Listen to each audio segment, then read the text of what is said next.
আর নারী সপ্তাহ ভোট দিত তার সিএমপি যে খেলতো তার পা ভেঙে যেত, 4 জায়গা হলে তার মধ্যে উঠে দিত।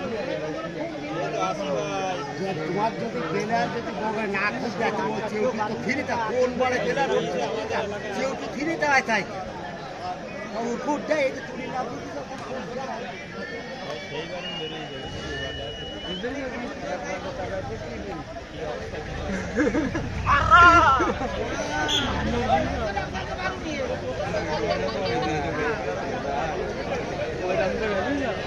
মানুষ সব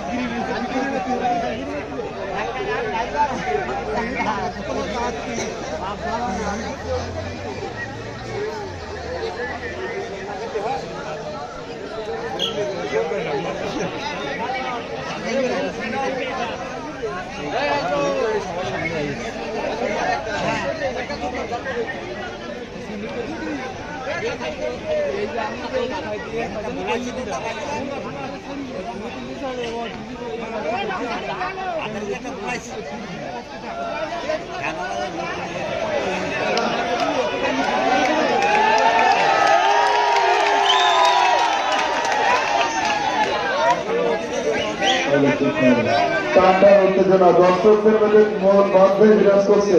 সুতরাং দর্শক এখনো পর্যন্ত এনজয় করছে খেলার প্রায় শেষ প্রান্তে।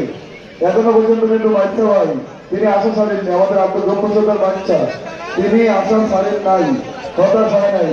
তিনি বলেছেন আর্জেন্টিনা যদি 32 বছর পর কাপ পাই দরকার হয় আমি আরো 2-10 মিনিট পরে জিতবো, তারপরে আমি আশা ছাড়বো না।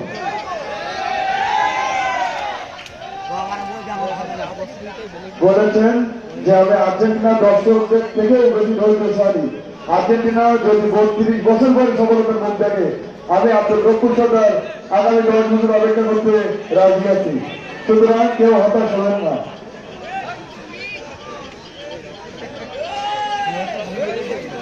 দুঃখিত 36 আর্জেন্টিনা 36 বছর পর বিশ্বকাপ জয় করেছেন। মিঠু ভাই আপনি কি বলতে চান আমাদের আব্দুল গফুর সরকার তিনি যদি আরো 2-5 বছর পরে জয় মুখ দেখে তাহলে কোনো সমস্যা? 36 বছরের আক্ষেপ যদি বোঝাতে পারে কেন তিনি 1-2 অপেক্ষা করতে পারবেন না? কোনো সমস্যা নাই, স্বপ্ন দেখতে কেউ নিষেধ করে না, স্বপ্ন একদিন বাস্তবায়ন হবে ইনশাআল্লাহ।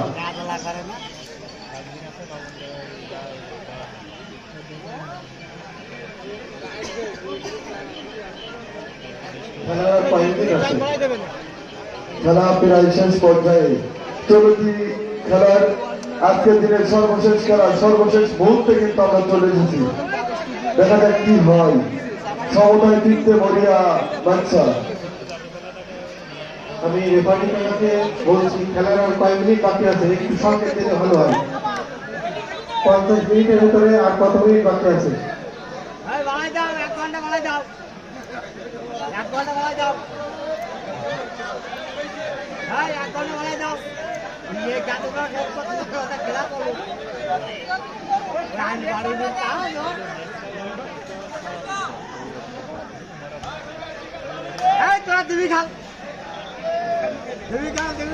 শেষ মুহূর্তে শেষ প্রচেষ্টা, দেখা যাক বাচ্চা ভাই দল একটি কারণ দিতে পারে কিনা।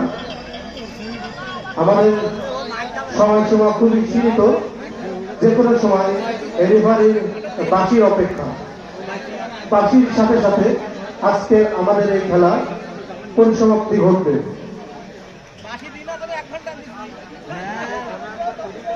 শেষ মুহূর্তের শেষ প্রচেষ্টা চলছে।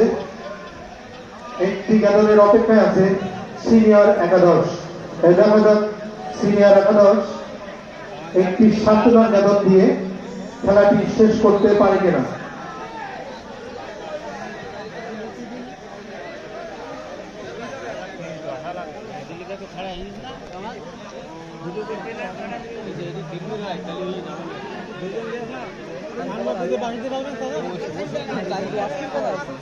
সময় আছে।